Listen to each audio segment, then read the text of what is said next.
বাংলার সুলতানের পাঠানো জিরাফ চীন দেশে বিপুল উদ্দীপনা তৈরি করে। তার আগে চীনের মানুষ কখনো বিশ্বের সর্বোচ্চ এই প্রাণীটি দেখেনি। 1412 খ্রিস্টাব্দের কথা বলছি।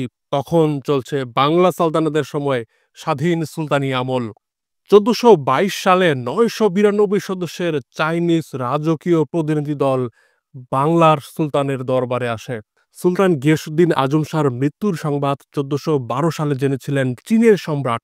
তাৎক্ষণিকভাবে চীনের রাজ পরিবারের কয়েকজন সদস্যের নেতৃত্বে একটি প্রতিনিধি দল বাংলার উদ্দেশ্যে শোকবার্তা নিয়ে যাত্রা শুরু করে। গিয়াসুদ্দিন আজম শাহর সন্তান নতুন সুলতান সাইফুদ্দিন হামজা শাহর নিকট শোকবার্তাটি পৌঁছে দেওয়া হয় চীনের পক্ষ থেকে। সুলতান গিয়াসুদ্দিন আজম শাহর সমাধি ছিল বাংলাদেশের সোনারগাঁওয়ে। এটা দ্বিতীয় রাজধানী হিসেবেই বিবেচিত হতো। তখন বাংলার রাজধানী ছিল পান্ডুয়াতে। গৌড়ের পাশের নগরী পান্ডুয়া ইতিহাসের বিস্তৃত জনপদ, বর্তমানে কালের গহ্বরে হারিয়ে যাওয়া বিলুপ্তপ্রায় এক নগরী। 1346 সালে ইবনে বতুতা যখন বাংলায় আসেন, তখন বাংলার পূর্বাঞ্চলের সোনারগাঁও একটি স্বাধীন রাজ্য। ফখরুদ্দীন মুবারক শাহ 1338 সালেই স্বাধীনতা ঘোষণা করেছেন। ওই সময়ে বাংলা 3টি প্রধান অংশে বিভক্ত ছিল: সোনারগাঁও, সাতগাঁও যেটি পশ্চিম বাংলার দক্ষিণাংশ, এবং উত্তর বাংলার গৌড় জনপদ। পরবর্তী সময়ে 1342 সালে শামসুদ্দিন ইলিয়াস শাহর নেতৃত্বে এই 3টি জনপদই একত্রিত হয়ে বাংলা নামে পরিচিতি লাভ করে বাংলার সুলতান হয়ে ওঠেন শাহী বাংলা। সেটা আরেক ইতিহাস, সেই প্রসঙ্গে আসছি। ইবনে বতুতা দিল্লির সুলতান মুহাম্মদ বিন তুগলকের একজন প্রতিনিধি হিসেবে চীন যাচ্ছিলেন। মালদ্বীপ থেকে বাংলায় আসার উদ্দেশ্যই ছিল সিলেটে গিয়ে হজরত শাহ জালালের সাথে দেখা করা, এবং দেখা করেছিলেন। চট্টগ্রাম থেকে মোহনা ধরে মেঘনা নদী বেয়ে উত্তর দিকে সিলেটের অবস্থান, যেটি ইবনে বতুতা কামরূপ নামে উল্লেখ করেছেন। ওই সময়ে সিলেট কামরূপ নামেই পরিচিত ছিল। ফিরতি পথে উনি সোনারগাঁও দিয়ে ফিরেছেন। নৌপথ তো একটাই, কিন্তু সোনারগাঁও শহরে তিনি যাননি, কারণ বাংলার স্বাধীন সুলতান ফখরুদ্দীন মুবারক শাহের সাথে দিল্লির সুলতান মুহাম্মদ বিন তুগলকের রাজনৈতিক বৈরিতা ছিল। সোনারগাঁও থেকে একটি চাইনিজ জাহাজে তিনি চড়ে বসেন। 40 দিনে বর্তমান ইন্দোনেশিয়ার সুমাত্রা দ্বীপ সিঙ্গাপুরের পাশের অঞ্চলে গিয়ে পৌঁছান। সেখানকার সুলতানের দরবারে কিছুদিন আতিথেয়তা গ্রহণ করার পর চীনের উদ্দেশ্যে যাত্রা শুরু করেন ইবনে বতুতা। তবে বাংলা সম্পর্কে তিনি মূল্যবান কিছু কথা বলে গিয়েছেন। বাংলার মতো এত চাল এবং সস্তায় জিনিসপত্র তিনি পৃথিবীর আর কোথাও দেখেননি। তবে আবহাওয়া পছন্দ করতো না বিদেশিরা এই বাংলার। এজন্যই বিদেশিরা বা খোরাসানিরা, যেটা আফগানিস্তানের একটি অঞ্চল, বাংলাকে বলেছিল ধন সম্পদে ভরপুর নরকের মতো। বাংলার নৌপথে তখন সুফি দরবেশদের পয়সা দিতে হতো না। সুলতানের পক্ষ থেকে সুফি দরবেশরা ছিল সর্বোচ্চ সম্মানের অধিকারী। সুমাত্রা থেকে যাত্রা শুরু করার 40 দিন পর চীনের ফুজিয়ান প্রদেশের কুয়ানজু বন্দরে পৌঁছেন ইবনে বতুতা। তখন চীন দেশে মঙ্গল শাসন চলছে। চেঙ্গিস খানের নাতি কুবলাই খানের নেতৃত্বে চীন দেশে মঙ্গল শাসন প্রতিষ্ঠিত হয়। তবে 20 বছর পরেই বদলে যায় চীন। মঙ্গলদের তাড়িয়ে মিং রাজবংশের প্রতিষ্ঠা পায় 1368 সালে। ওইদিকে মিং রাজবংশ, ওইদিকে বাংলায় ইলিয়াস শাহী বংশ, স্বাধীন সুলতানি আমল। 1342 সালের পরে ইলিয়াস শাহর নেতৃত্বে বাংলা একত্রীকরণের প্রক্রিয়া শুরু হয়। বাংলার প্রধান 3টি অংশ এই প্রথম ইতিহাসে ইলিয়াস শাহ একত্রিত করে শাহী বাংলা সুলতান উপাধি গ্রহণ করেন। বহির্বিশ্বে বাংলা নামের এই জনপদটি পরিচিতি পেতে শুরু করলো বাংলা হিসেবে। বাংলা বিহারের একাংশ, কামরূপের একাংশ নিয়েছিল বাংলা। ইলিয়াস শাহর মৃত্যুর পর ছেলে সিকান্দার শাহ 33 বছর রাজত্ব করেন। সিকান্দার শাহর ছেলে গিয়াসুদ্দিন আজম শাহ সিংহাসনে বসেন। তবে ট্রাজেডির মাধ্যমে আজম শাহ পালিয়ে চলে এসেছিলেন সোনারগাঁওয়ে।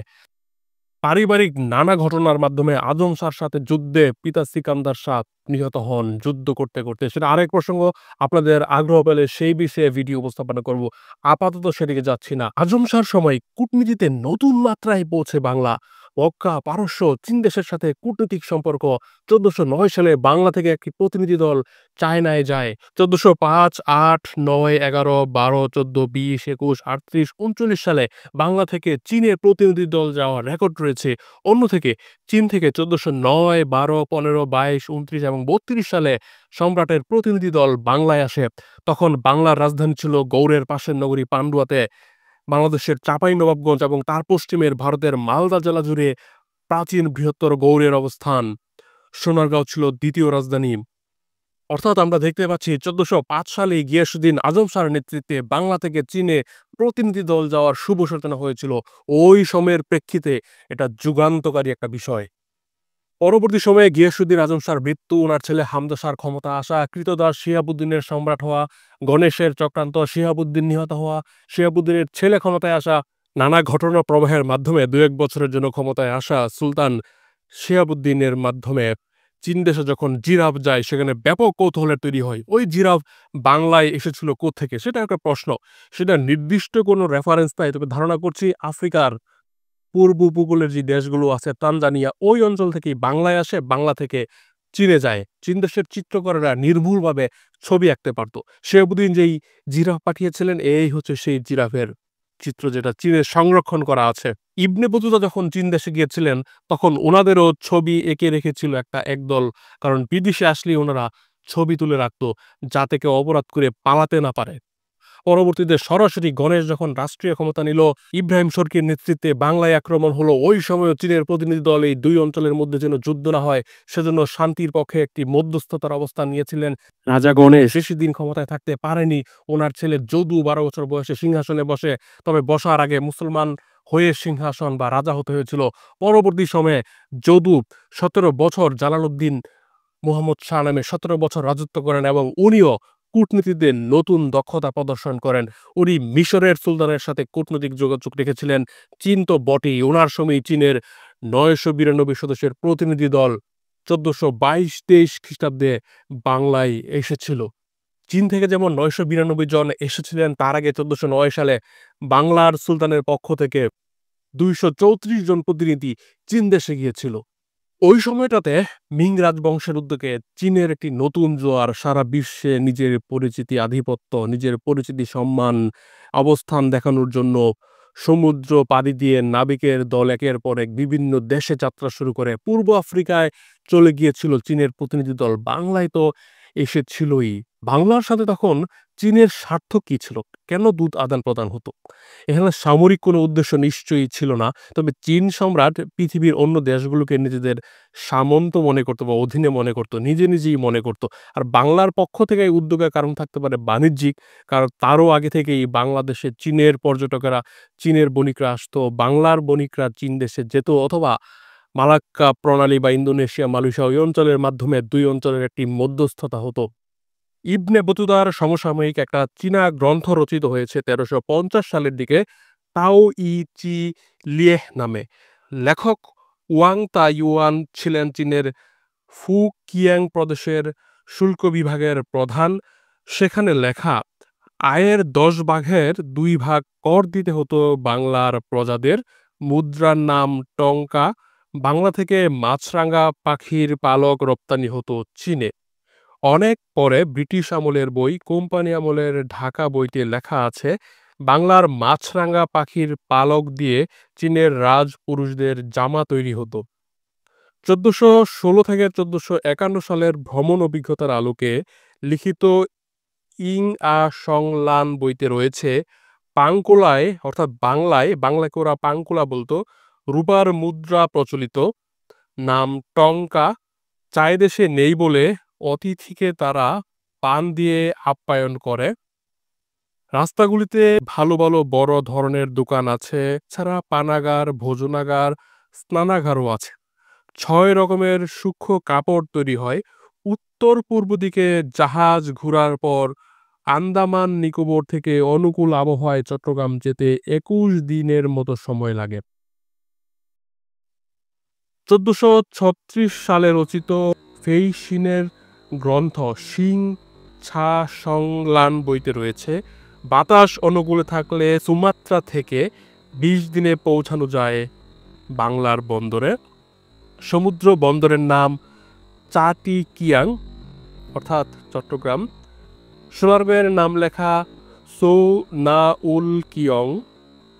কাঁঠালের নাম লিখেছে পুলোমি, স্বাদে অদ্ভুত, রকমের মিষ্টি, আকারে বিরাট। বাংলার রাজা আমাদের অনেক জিনিস উপহার দিলেন। ভোজে মেষ মাংস, গোমাংসের কাবাব। রাজদরবারে মদ্যপান নিষিদ্ধ ছিল। সোনারগাঁওয়ে রাজার লোকেরা হাতি ঘোড়া নিয়ে আমাদের সঙ্গে দেখা করতে আসলো। সেখান থেকে 20টি পর্ব পার হয়ে আমরা পান্ডুয়া পৌঁছলাম, অর্থাৎ পান্ডুয়াতে। সেখানে দেশের রাজা বাস করে, অর্থাৎ গৌড়ের পাশের পান্ডুয়া নগরীর কথা বলেছে। বাইরের উঠানে সারি সারি সৈন্য দাঁড়িয়েছিল, তাদের মাথায় শিরস্ত্রাণ, হাতে বর্ষা, তরবারি, তীর, ধনুক। তারা দীপ্ত বীরত্বে প্রতিমূর্তি। রাজার ডানে বামে শত শত লোক, তাদের মাথায় ময়ূরের পালকে তৈরি ছাতা। ভিডিওটি কেমন লাগলো কমেন্টে জানাবেন। আপনাদের উৎসাহ পেলে আরও বড় বড় ভিডিও, আরও তথ্যভিত্তিক ভিডিও, আরও গবেষণালব্ধ পরিশ্রম করে ভিডিও বানাতে উৎসাহ পাবো। অপেক্ষায় রইলাম আপনাদের মূল্যায়নের।